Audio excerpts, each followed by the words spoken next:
കേരള സർക്കാരിന്റെ ഓണം ആനുകൂല്യങ്ങളുടെ ഉത്തരവ് പ്രകാരം ഏറ്റവും കുറഞ്ഞ ഉത്സവത്തെ ലഭിക്കുന്നത് സർവീസ് പെൻഷൻകാർക്കാണ്. സർക്കാർ സർവീസിലുള്ള സ്ഥിരം ജീവനക്കാർക്കാണ് ഏറ്റവും ഉയർന്ന തുക ബോണസ് ലഭിക്കുക. ഉത്സവത്തെ കാത്തിരുന്ന സർവീസ് പെൻഷൻകാർക്ക് നിരാശയാണ് ബാക്കി. കേരള സർക്കാരിന്റെ ഓണം ആനുകൂല്യങ്ങളുടെ ഉത്തരവ് പ്രകാരം ഏറ്റവും കുറഞ്ഞ ഉത്സവത്തെ ലഭിക്കുന്നത് സർവീസ് പെൻഷൻ വാങ്ങുന്നവർക്കാണ്. ഇവർക്ക് 1250 രൂപയാണ് പ്രത്യേക ഉത്സവത്തിയായി സർക്കാർ അനുവദിച്ചത്.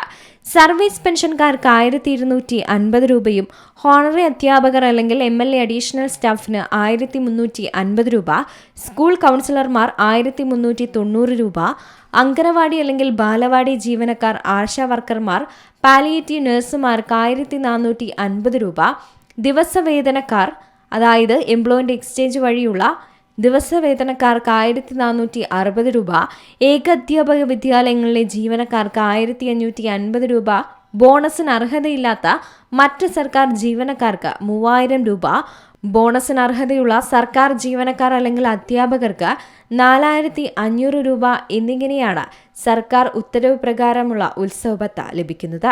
സർക്കാർ സർവീസിലുള്ള സ്ഥിരം ജീവനക്കാർക്കാണ് ഏറ്റവും ഉയർന്ന തുകയായ 4500 രൂപ ബോണസ് ലഭിക്കുക. പൊതുവിഭാഗങ്ങളിൽ സർവീസ് പെൻഷൻകാർക്ക് ഏറ്റവും കുറഞ്ഞ നിരക്കായ 1250 രൂപ ഉത്സവഭത്തയും ലഭിക്കും. പൊതുവിഭാഗങ്ങളിൽ സർവീസ് പെൻഷൻകാർക്കാണ് ഏറ്റവും കുറഞ്ഞ നിരക്കായ 1250 ഉത്സവഭത്ത ലഭിക്കുന്നത്. ക്ഷേമ പദ്ധതി തൊഴിലാളികൾക്ക് 1200 വരെയും ലഭിക്കാറുണ്ട്. ഈ ഉത്സവകാല ആനുകൂല്യങ്ങൾ സമൂഹത്തിലെ വിവിധ തട്ടുകളിലുള്ള ലക്ഷക്കണക്കിന് ആളുകളിലേക്ക് സാമ്പത്തിക സഹായം എത്തിക്കാൻ സഹായിക്കുന്നതാണ്. തുകകളിലെ വ്യത്യാസങ്ങൾ തസ്തികകളുടെയും സേവന വ്യവസ്ഥകളുടെയും അടിസ്ഥാനത്തിലാണ് നിശ്ചയിച്ചിട്ടുള്ളത്. എല്ലാ സർക്കാർ ജീവനക്കാർക്കും 20,000 രൂപ ശമ്പള അഡ്വാൻസായി അനുവദിച്ചിട്ടുണ്ട്. പാർട്ട് ടൈം കണ്ടീജന്റ് ജീവനക്കാർക്ക് 6000 രൂപയാണ് അഡ്വാൻസ് ലഭിക്കുക. ഈ തുക 5 തുല്യ ഘടുക്കളായി ഒക്ടോബർ മാസത്തെ ശമ്പളം മുതൽ തിരിച്ചു പിടിക്കും. ആനുകൂല്യങ്ങളുടെ വിതരണം ഓഗസ്റ്റ് 17 മുതൽ തന്നെ ആരംഭിച്ചിട്ടുമുണ്ട്. News desk Zee Malayalam news. ഏറ്റവും പുതിയ വാർത്തകളും വിശേഷങ്ങളും വിരൽ തുമ്പിലറിയാൻ സീ മലയാളം ന്യൂസ് എല്ലാ ഡിജിറ്റൽ പ്ലാറ്റ്ഫോമുകളിലും ലഭ്യം.